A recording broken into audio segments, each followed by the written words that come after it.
자, 우리 함께 나누실 말씀 누가복음 3장 15절에서 38절입니다.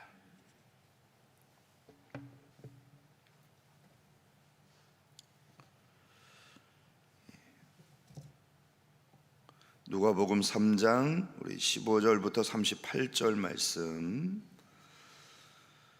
한 절씩 교독을 하겠습니다.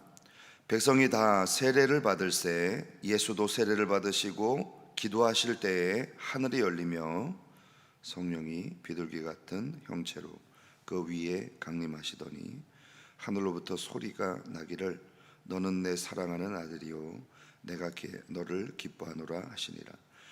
예수께서 가르치심을 시작하실 때에 30세쯤 되시니라. 사람들이 아는 대로 요셉의 아들이니 요셉의 위는 헬리요 그 위는 맏다시요 그 위는 네위요 그 위는 멜기요 그 위는 얀나요 그 위는 요셉이요 그 위는 맏다디아요 그 위는 아모스요 그 위는 나훔이요 그 위는 에슬리요 그 위는 낫게요 그 위는 마다시요 그 위는 맏다디아요 그 위는 서모인이요 그 위는 요색이요 그 위는 요다요 그 위는 요하나니요 그 위는 레사요 그 위는 스룹바벨이요 그 위는 스알디엘이요 그 위는 네리요 그 위는 멜기요 그 위는 아띠요 그 위는 고삼이요 그 위는 엘마담이요 그 위는 에르요 그 위는 예수요 그 위는 엘리에서요 그 위는 요림이요 그 위는 맏다시요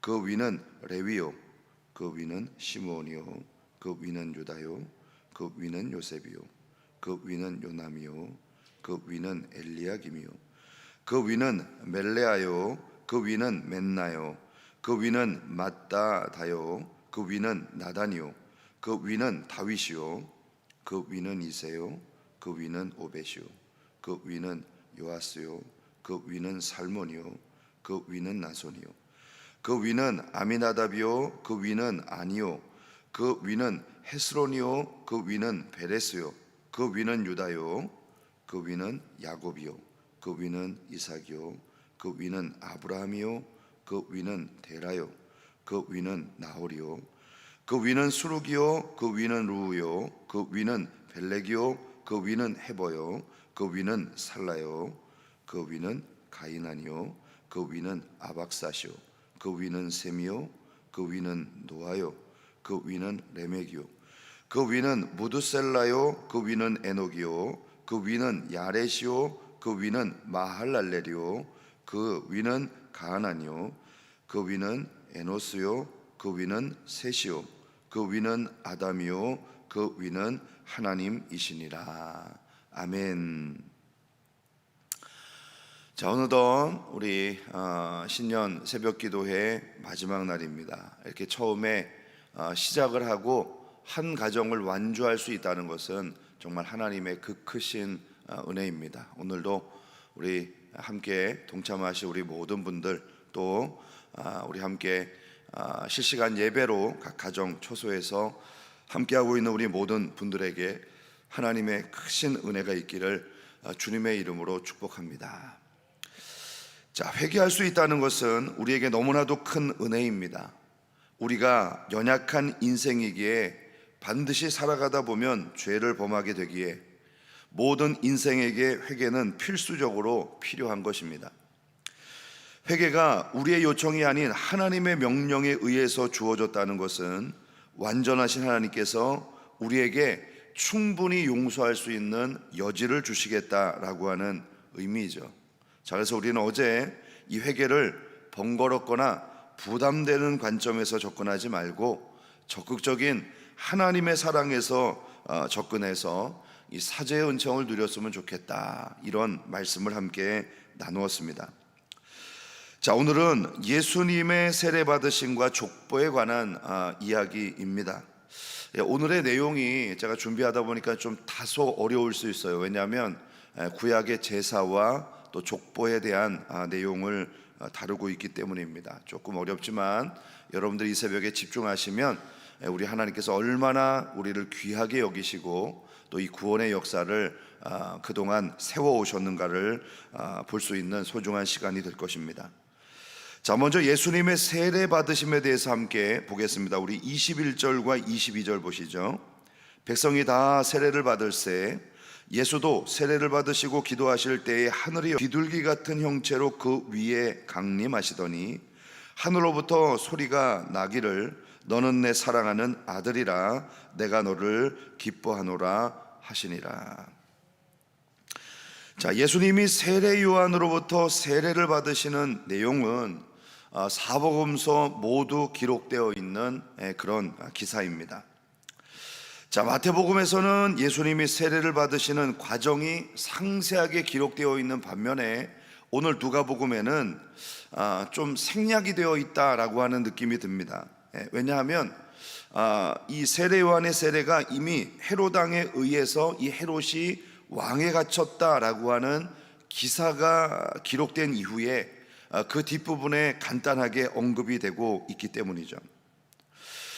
당시에 예루살렘과 온 유대와 요단강 사방에 이 세례 요한에게 세례를 받기 위해서 몰려드는 수많은 인파가 있었습니다. 어제 살펴본 대로 요한은 그렇게 다정다감한 사역자가 아니었죠. 사람들에게 아주 독한 말을 쏟아내며 회개하라 이렇게 소리를 높였습니다. 자, 그럼에도 사람들은 요한의 세례를 받기 위해서 광야로 몰려들었던 것입니다. 이런 세례 요한의 영향력 때문에 사람들은 저 요한이 혹시 우리가 기다리던 메시아가 아닌가 이런 생각을 했던 것입니다. 자, 이런 사람들의 생각 앞에 요한은 자신의 역할을 분명히 알았고 사람들에게 그것을 명확하게 선포했죠. 나는 광야에서 외치는 소리다. 나는 그냥 형체 없이 울려 퍼지는 소리에 불과하지 내 뒤에 오시는 실체가 계시다. 나는 물로 세례를 주지만 그는 성령으로 세례를 주실 것이다. 이렇게 메시지를 선포합니다. 자, 그리고 오늘 본문을 통해서 요한은 주의 길을 예비한다는 의미가 무엇인지를 우리에게 명확하게 보여줍니다. 자, 여러분, 세례는 어떤 사람이 받죠? 세례는 첫 번째로 자신이 죄인인 것을 통감하는 사람이 받는 것입니다. 그러므로 이 세례라고 하는 말 속에는 씻어낸다, 씻을 세자거든요. 그래서 죄를 씻어낸다라고 하는 의미가 포함되어 있습니다. 세례는 누가 받느냐? 거듭난 사람으로 옛 생활을 버리고 새로운 삶을 살기로 결단한 사람들이 받습니다. 즉 자신이 지은 죄값을 십자가에서 대신 치르고 돌아가신 예수님과 함께 옛사람은 죽고 부활하신 우리 주님과 함께 새 사람이 살아나 살아가기로 결정한 사람들이죠. 자, 그렇기 때문에 세례는 죄에 대해서 죽고 의에 대해서 산다라고 하는 의미가 함께 있는 것입니다. 자, 그런데 예수님은 죄인도 아니신데 왜 회개의 세례를 베푸는 요한에게, 그것도 몰려든 수많은 인파 중에 함께 섞여 세례를 받으셨던 것일까요? 자, 그것은 예수님께서 죄가 있어서가 아니라 바로 죄를 담당해야 할 자신의 역할 때문이었던 것입니다. 자, 우리는 이 요한복음에서 세례 요한이 예수님에 대해서 어떻게 증거했는가를 좀 주목할 필요가 있습니다. 요한복음 1장 29절에 보면 이튿날 요한이 예수께서 자기에게 나아오심을 보고 이르되 보라, 세상 죄를 지고 가는 하나님의 어린 양이로다. 자, 요한이 어린 양이다 이렇게 표현하죠. 그리고 1장 32절에 보니까 요한이 또 증언하여 이르되 내가 보매 성령이 비둘기같이 하늘로부터 내려와 그 위에 머물러 있더라. 그래서 예수님에게 비둘기 같은 성령이 임했다. 요한이 그렇게 증거했습니다.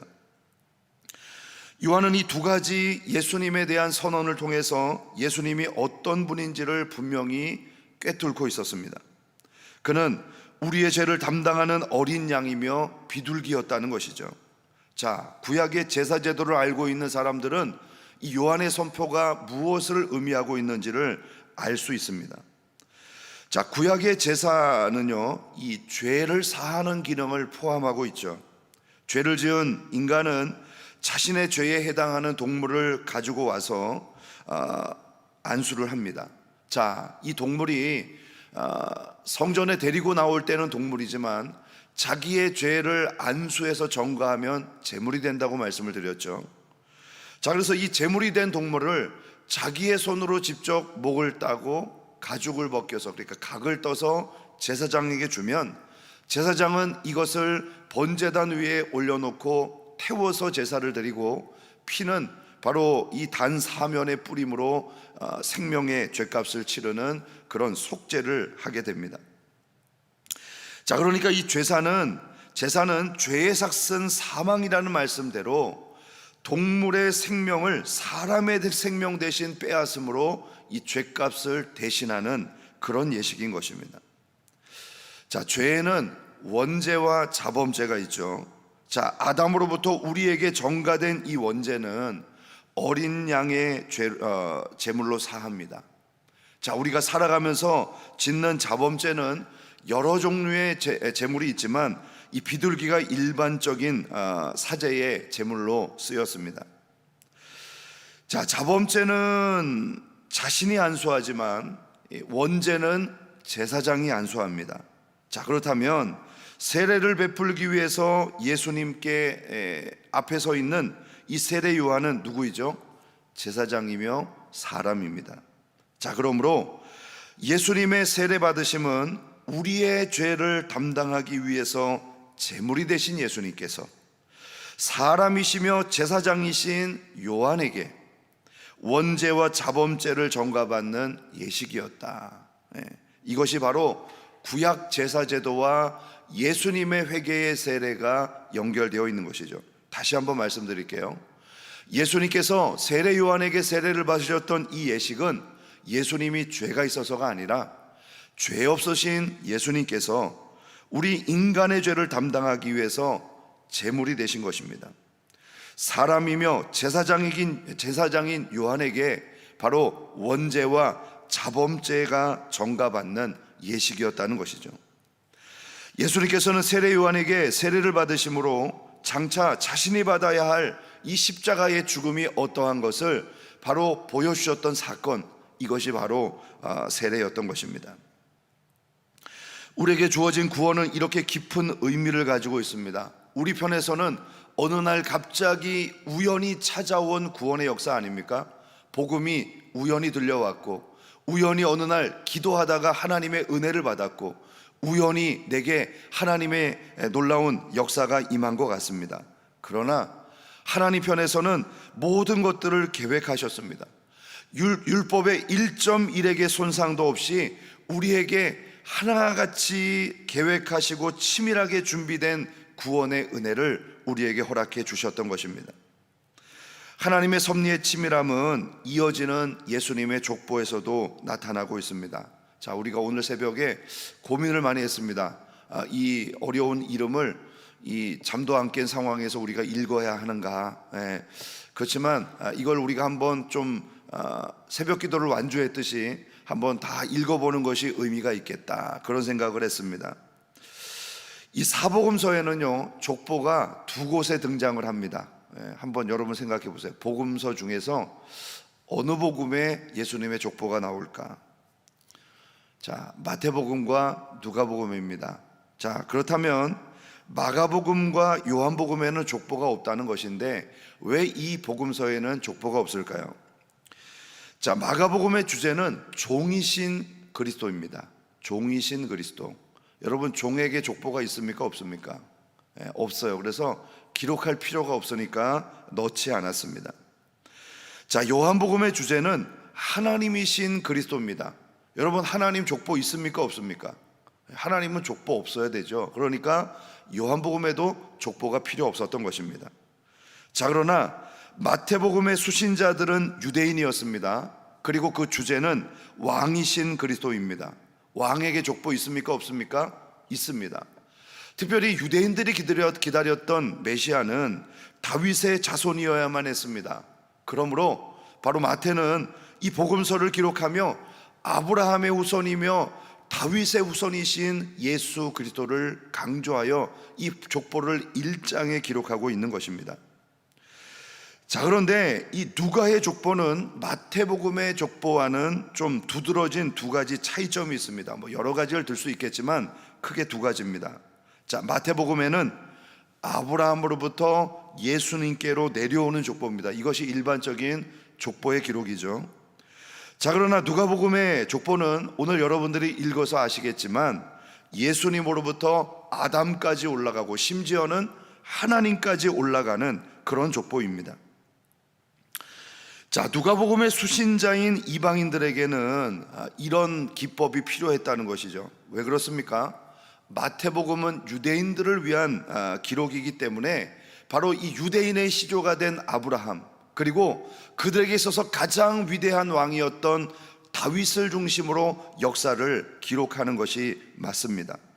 자, 그러나 누가의 수신자들인 이방인들에게는 이것을 뛰어넘어서 인류의 시조가 되는 아담, 그리고 그를 지은 하나님을 보여줌으로써 우리 모두가 바로 하나님의 자녀이다, 우리 모두가 하나님 안에서 한 자녀임을 강조하기 위함이었던 것입니다. 두 번째 두드러진 특징은 이 마태복음은 다윗의 후손인 요셉의 아들 예수를 증거합니다. 그런가 하면 누가복음은 좀 나오는 인물들이 마태복음과는 차이가 있어요. 왜 그러냐면 바로 다윗의 후손이었던 마리아, 그러니까 어머니 마리아, 그를 통해서 태어난 예수 그리스도를 보여줍니다. 그래서 이 마태복음과 누가복음은 공이 요셉도 다윗의 후손, 마리아도 다윗의 후손, 두 부모가 모두 다윗의 후손이다. 그래서 어느 누구도 시비 걸지 못하도록, 예수는 반쪽짜리 다윗의 후손이야, 이렇게 말하지 못하도록 이 족보가 완전하게 예수님의 모습을 증거하고 있습니다. 자, 그렇다면 우리는 이 어려운 족보를 통해서 무엇을 배울 수 있는 것일까요? 이것은 결코 이스라엘의 계보를 보여주거나 그냥 인류의 어떤 역사, 이것을 보여주기 위함이 아닙니다. 이것은 하나님께서 우리의 구원을 위해서 얼마나 오랜 시간 동안 준비하셨는가를 보여주는 것이죠. 이것은 바로 인류 역사 가운데 구원을 위해서 하나님께서 개입하신 그림을 보여주는 것입니다. 하나님께서는 구원자이신 예수님을 보내시기 위해서 이 족보에 등장하는 한 사람 한 사람, 그 기나긴 우리 인류의 역사를 돌보시고 인도하셨던 것입니다. 작게는 이스라엘 한 민족의 역사에서부터, 크게는 아담으로부터 지금 우리에게까지 이루어지는 이 모든 인류의 역사, 아니 인류의 종말이 이루어지는 그때까지 하나님은 여전히 이 구원의 섭리와 그 손길을 멈추지 않을 것입니다. 하나님은 이스라엘만의 하나님이 아니십니다. 온 세상을 창조하셨기에 만유의 하나님, 모든 것의 아버지가 되십니다. 그러므로 하나님을 통해 이 땅에 오신 예수님은 우리 모두의 구원자이신 것이죠. 바로 이것이 족보를 통해서 우리가 확실하게 발견할 수 있는 예수님의 모습입니다. 그 놀라운 구원의 계획 속에 우리의 삶도 한 자락 포함되어 있습니다. 코로나가 들끓고 있고 지금 세상에는 악인들이 권세를 잡고 장하고 있는 것처럼 보이지만 실제적인 역사의 주관자는 하나님이시다. 아담 이후로 죄악된 우리 인생을 포기하지 않으시고 지금까지 변함없는 구원의 역사를 진행하시는 그 하나님께서 작게는 우리의 가정에서부터 또 크게는 우리가 거하고 있는 이 모든 세상의 역사에 이르기까지 우리 하나님께서 주관하고 계시다. 이것이 오늘 족보를 통해서 우리가 받아야 할 은혜인 줄로 믿습니다. 우리의 삶을 표면적으로 돌아볼 때는 쳇바퀴처럼 돌아가고 변화없는 일상처럼 보이지만 바로 놀라운 역사를 만들어 가시는 하나님의 손길을 우리는 발견할 수 있는 것입니다. 하나님을 바라보십시오. 그리고 하나님과 함께 호흡하십시오. 그리고 올 한 해도 바로 그 원대한 계획에 대한 여러분의 손길을 함께 보태심으로 하나님의 역사 그 한 자락을 만들어가는 우리 모두가 될 수 있기를 주님의 이름으로 축복합니다. 자, 이제 우리 함께 기도하기를 원합니다. 우리 주신 말씀 기억하며 우리 예수님의 세례와 이 족보가 주는 의미를 우리의 마음속에 되새겨 보기를 원합니다. 자, 죄 없으신 예수님께서 원죄와 자범죄를 전가받기 위해 세례를 받으셨습니다. 그러므로 죄는 더 이상 우리 가운데 주인 노릇할 수 없습니다. 우리는 예수님으로 인해서 죄에 대해서 죽고 의에 대해서 살아난 존재들입니다. 이전 것은 지나갔습니다. 이제 새로운 피조물로 이 죄에서 놓여서 우리는 진리 안에서 자유케 하는 은혜를 누려야 되는 하나님의 사람들입니다. 주여, 오늘도 예수님의 놀라운 은혜를 우리가 기억하며 하나님의 귀한 구원의 손길 속에 우리가 있게 하여 주옵소서. 참으로 오랜 시간 동안 하나님의 복음이 계승되어 우리에게까지 왔습니다. 하나님의 이 놀랍고 큰 계획 속에 우리 또한 보배롭고 존귀한 존재로 선택받은 구원의 사람입니다. 이제 우리의 삶을 하나님께 온전히 의탁합니다. 우리를 사용하시고 주의 뜻 이루는 주역이 되게 하여 주옵소서. 우리 예수님의 세례와 이 족보의 놀라운 역사를 기억하며 우리 함께 기도하겠습니다. 존귀하신 아버지 하나님, 은혜와 사랑 감사합니다. 우리가 무엇이기에 하나님께서는 이 구원의 여정을 포기하지 않으시고 아담의 범죄 이후로부터 오늘에 이르기까지, 아니 이제 세상의 종말이 오는 그 순간까지 여전히 하나님 역사하시고 은혜를 베풀어 주십니까? 오늘 그 인류의 구원의 역사 가운데 예수님 이 땅 가운데 보내주시고 우리가 가지고 있는 원죄와 자범죄를 전가받기 위해 친히 사람이며 제사장인 요한에게 세례를 받으셨던 주님의 그 걸음을 기억합니다. 오늘도 우리가 이 놀라운 하나님의 은혜를 기억하며 죄로부터 놓여 자유케 하는 하나님의 놀라운 역사를 경험하게 하시고, 한순간의 우연이 아닌 오랜 인류의 역사를 통해 우리에게 온 이 아름다운 구원을 찬양하고 기뻐하고 증거할 수 있도록 인도해 주시기를 원합니다. 우리가 하나님 앞에 얼마나 보배롭고 존귀한 존재인지, 우리가 이 하나님의 놀라운 계획 속에 있다는 이 사실을 기억하며 올 한 해도 하나님 앞에 쓰임받게 하시고, 하나님께서 이루시는 그 놀라운 계획 속에 우리의 손길을 한 자락 더할 수 있는 은혜가 있도록 주님 인도하여 주시옵소서. 자, 우리 한 번 더 기도할 때 이번 한 주 동안 하나님이 주신 은혜를 찬양합시다. 하나님이 주신 말씀을 기담아 마음에 새기기를 원합니다. 주여, 우리를 인도해 주옵소서.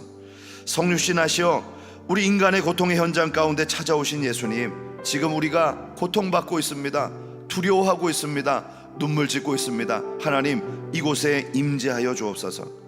시므온과 안나처럼 인내하는 믿음으로 하나님의 때를 기다리는 은혜를 우리에게 부어주시고, 일상의 삶을 통해서 구원의 기적을 준비하셨던 주님, 우리도 일상의 기적을 누리며 하나님 앞에 소소한 헌신, 소소한 성장이 계속해서 일어날 수 있도록 인도해 주옵소서.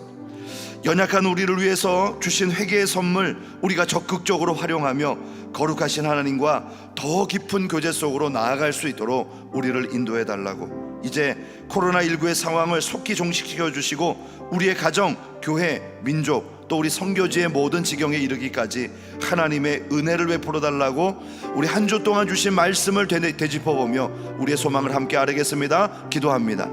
존귀하신 아버지 하나님, 은혜와 사랑 감사합니다. 한 주 동안 우리의 말씀의 발자취를 돌이켜보며 우리의 기도 제목을 삼고 우리가 한 걸음 한 걸음 주님 앞에 나가기를 원합니다. 성육신하시어 인간의 고통 가운데 오셨던 우리 주님의 손길, 오늘도 변함없이 우리의 삶 가운데 오셔서 이 현장을 축복하시고 인도해 주시기를 간절히 바랍니다. 주여, 하나님, 우리가 눈물 짓는 이 현장, 두려워하고 있는 우리의 마음, 그리고 우리가 살아가고 있는 이 치열한 전쟁터와 같은 우리의 삶을 하나님께서 기억하시고 주관하여 주옵소서. 주여, 우리를 돌봐주옵소서. 은혜 베풀어 주옵소서. 시므온과 안나처럼 마지막 사명 다하기까지 하나님 앞에 인내하게 하시고 끝내는 완주하여 승리하는 믿음의 사람, 아름다운 신앙의 열매를 맺는 하나님의 사람들이 될 수 있도록 주님 인도해 주옵소서. 하나님, 우리의 일상을 통해 주님 앞에 영광 돌리기를 원합니다.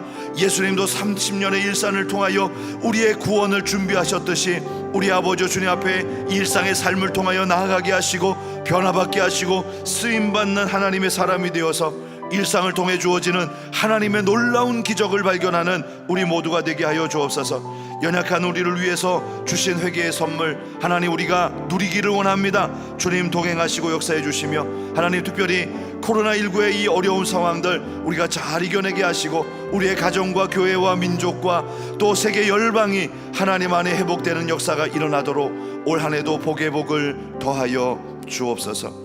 좋으신 하나님, 감사와 영광 올려드립니다. 우리가 무엇이기에 이처럼 보배롭고 존귀하게 여기셔서 때마다 시마다 기도의 자리로 이끌어 주시고 은혜를 베풀어 주시며 우리를 세워 주십니까?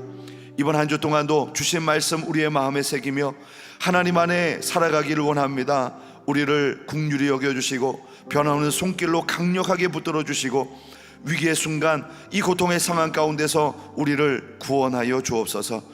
이번 한 주 동안 주신 말씀의 은혜를 가지고 올 한 해 비전 품고 살아갈 때에 하나님 아름다운 은혜의 열매들이 있기를 소망하며 하나님 우리가 기도하는 우리의 가정과 모든 일터 가운데 하나님의 충만한 은혜와 역사로 넘쳐나는 우리의 시간들이 되도록 주님 인도하여 주옵소서. 감사와 영광 올려드리며 살아계신 예수님의 이름으로 기도하옵나이다. 아멘. 제가 축도합니다. 지금은 우리 구주 예수 그리스도의 놀라우신 은혜와 하나님의 무한하신 사랑하심과 성령님의 교통 충만하신 역사가 이 한 주 동안 하나님 앞에 기도의 삶으로 나아가며 이 기도의 시간들이 우리의 일상이 되기를 원하고, 그리고 이 주신 말씀 마음에 새겨 올해의 비전으로 삼고 하나님 앞에 더욱더 거듭난 하나님의 사람으로 성장하기를 원하는 우리 모든 지체들 위해 지금부터 영원토록 함께 있을지어다. 아멘.